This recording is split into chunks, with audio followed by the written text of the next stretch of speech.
Despite being a pretty big Zelda fan, I gotta confess, I've sorta neglected the 2D side of the franchise. Growing up, I never had a chance to play the originals, A Link to the Past, the Oracles, or of course, Link's Awakening. Given how long ago the original was made, and with it being the first handheld entry in the series, I didn't know what to expect from it. I wasn't sure how well it would hold up, how it would compare to other Zelda games, or even what kind of impact it would leave on me as a player. Now that I've had an opportunity to experience it in full, I've come to realise that Link's Awakening isn't just some nostalgia trip or a handheld adventure confined by hardware limitations. In fact, there's a lot more to this game than meets the eye, so let's explore what it is that makes it so special. I'm FibreOpticBroadBean, and this is the Wistful message of The Legend of Zelda: Link's Awakening. Looking at Link's Awakening, I think it's undeniable. This game is cute. To me, nothing exemplifies this more than its art style. The Switch remake is a beautiful translation of the original look into a new, almost toy-like aesthetic. It's a wonderfully faithful modernization, which preserves almost everything about the original, down to the very last detail. In spite of the massive visual upgrade, when you look at the environment side by side, you can't deny that this is still exactly the same world as the one from all those years ago. The adventure takes place on Koholint Island, and the area you start off in, Mabe Village, is super charming. It has such a cozy, tight-knit feel to it, with only 4 houses and a few other buildings littered around to find. Even with the small size, there are still a fair number of characters to talk to. Of course you have Marin and Tarin, but then there's also Ulrira the Old Man, a shy dude who only wants to be talked to over the phone, Madame Meow Meow with her chain chomp dogs, and a handful of others. There are quite a few points of interest too, from the claw machine to the fishing hole to the dream shrine. I think I'd be remiss not to mention the shop though. It seems like an ordinary store at first, and you can buy some useful stuff from there, like the shovel and the bombs. However, at times, some of these prices are a bit ridiculous. I mean, come on, who is paying 980 rupees for a bow and arrow? Okay, maybe I did, but that's irrelevant. There is something you can do about it though, although the legality is a bit questionable. If you simply pick up an item and walk out while the owner is facing another way, you can just steal it. But if you do this, don't expect to get away with it scot-free. If you ever try to set foot in the shop again, the shopkeeper somehow summons a giant electric beam to Thanos Link out of existence in one hit, which I'm fairly sure makes him the most powerful character in the game, and I don't know how to feel about that. The funniest part is that every single NPC you talk to from that point on will refer to you as Thief in all caps instead of your name, no exceptions. You do kinda deserve it in all fairness, but it's still hilarious nonetheless. One of my other favourite places was the Animal Village, home to, you guessed it, a whole bunch of animals. You got a bear who works as a chef, a painter crocodile, as well as various rabbits scattered around the land. It's like the sister village to Mabe, and in my opinion is just as charming. Now, given that Link's Awakening was the first handheld entry in the series, it would be fair to assume that I'd play it relatively safe. However, that is far from the case. In fact, it was quite an innovator in a lot of different ways. For instance, the game was host to the first ever trading sequence, a mechanic that would carry forward into many future entries of the franchise. It starts off with you trying to beat a claw machine where you have to grab a cute little Yoshi doll, and then the most fun part is talking to everyone, not only in Mabe Village, but the whole of Koholint Island to figure out which character wants what.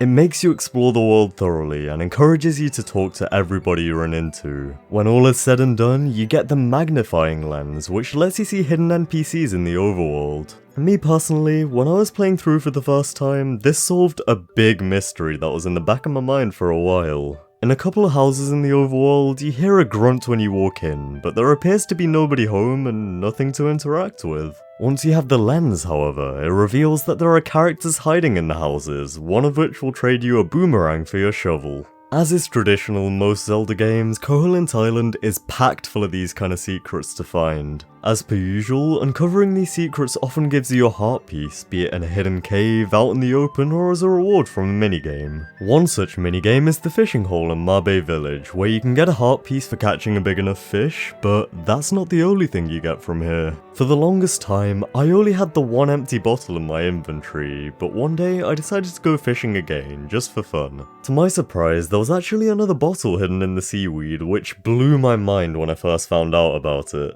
There's also another collectible that's unique to Link's Awakening though. What I'm referring to here is of course the secret seashell. These things can be found buried underground, hidden in trees and sometimes underneath rocks. What you have to do is return them to the Seashell Mansion, and doing this gives you some pretty neat rewards which get progressively more interesting, from a heart piece to a dowser which helps you find more seashells to eventually the Koholint sword which doubles the damage you deal to enemies. I can imagine these were probably trickier to keep track of in the original, but the remake allows you to make markings on the map, so if you find one that you can't get yet, you can always come back to it later. While we're on the subject, there are a number of quality of life changes made for the latest release. Back in the original version, the sword and shield were equipable items which you could map to A and B. This is because, well, the Game Boy only had 2 face buttons, and it meant that if you wanted to use one of the other items, you'd have to equip either or both of your sword and shield. Naturally, this was changed in the remake, where the sword and shield are by default set to A and R, with X and Y being free for the rest of your gear.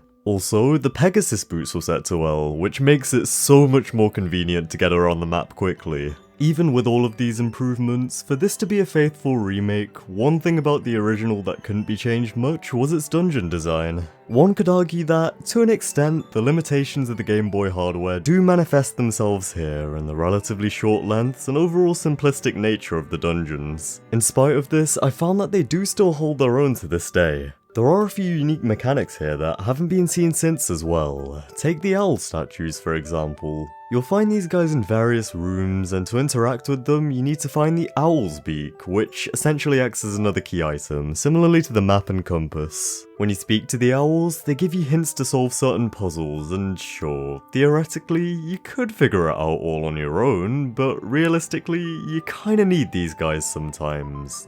Take for example this room here. Your compass tells you that there's a key nearby, but the only thing in the room is a few enemies. Normally, when you defeat all the enemies, nothing happens. However, the owl statue tells you that you need to kill them in a certain order. First the Pole's Voice, then the Keese, and finally the Stalfos. I think this is a neat idea, as it means that on your first time, you have to thoroughly scour through every room so you can find the owl's beak, but on future playthroughs you can blast through them quickly as long as you remember what to do. Some of the puzzles are real mind benders, with one specific dungeon coming to mind. Those who've played this game before, be it through the original version or the Switch remake, likely know which one I'm referring to here, and that is level 7, the Eagle Tower.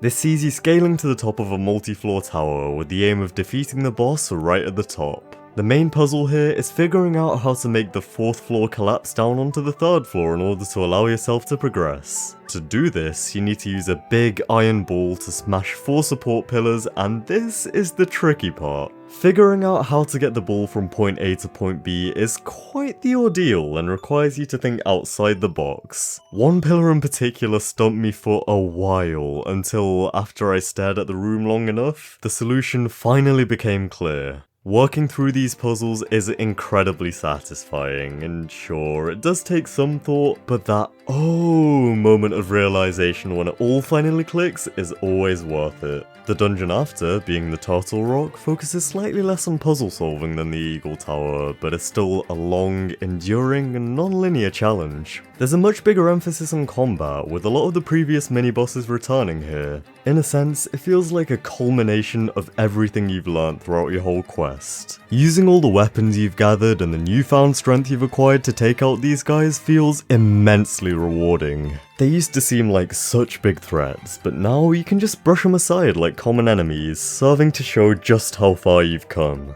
Overall, the dungeons do feel a little generic and simplistic towards the beginning, but as you get further in, they start to stand out a lot more, both from a design and a thematic perspective. Interestingly enough, Link's Awakening is also host to an optional dungeon, and the way that you find this one is actually quite clever. Essentially, in the village library, there's this book on top of the shelf that you can't initially reach. Once you obtain the Pegasus boots, you're able to run into the shelf to knock it off and read the contents, which tell you to move the graves in the graveyard in a specific pattern. Doing this reveals the entrance to the Color Dungeon, in which you have to solve a series of puzzles themed around red and blue enemies and switches. The reward for going out of your way to complete this is a choice. Either you take the red tunic, which doubles your attack, or the blue tunic, which doubles your defense. It's a fantastic idea and gives you a reason to go off the beaten path a bit. Originally, this was something that was added to the Link's Awakening DX re-release on the Game Boy Color, but naturally it also returned for the Switch remake. I think one of the most unique parts of Link's Awakening is its story though.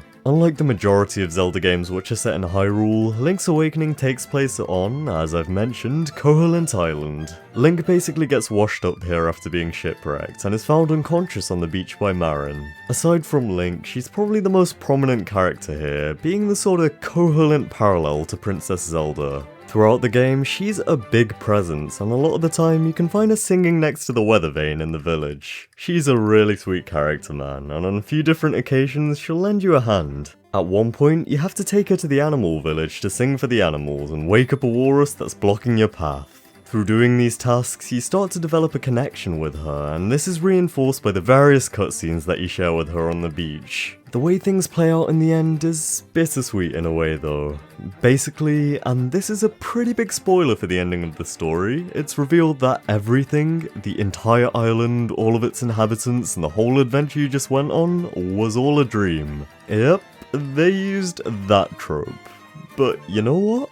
It actually kinda works. Throughout your journey, there are a lot of hints towards this being the case. For example, the bosses are referred to as nightmares, the boss keys are nightmare keys, and there's a mysterious room in Mabe Village called the Dream Shrine. Even when you take out the bosses, they give you these cryptic, eerie messages, which tip you off towards the true nature of Koholint Island. This brings into question the morality of your actions, since if you end the dream, you're effectively saving yourself at the expense of the entire world around you. While we're on the subject, some of these bosses are weird, like one of them is literally just a face on the floor that you have to throw pots at. I'm guessing that some of these designs were more a product of limitation than anything. With a small amount of screen real estate and the limited resolution of the Game Boy, they could only manage so much with what they had, but they made the most of those pixels. It's nice to see them fully realised in the remake. Even if some of them are a tad off the wall, there's a strange charm about it.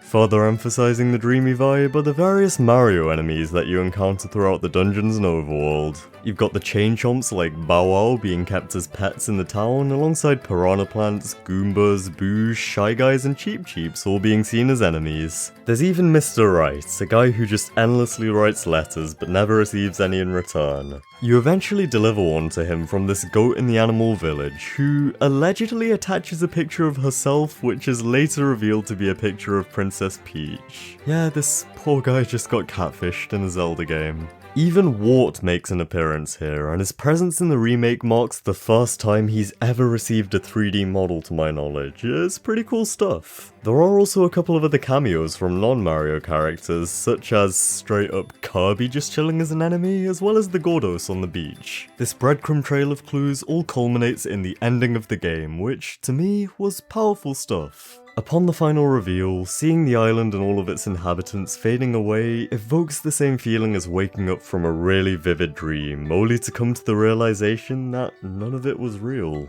In a way, it's sad since you want to carry on living that dream, but the reality is that you can't, and that's okay. Life has to continue on as normal, but the dream can still live on in your memory. Nothing captures this idea more than the following quote from the Windfish.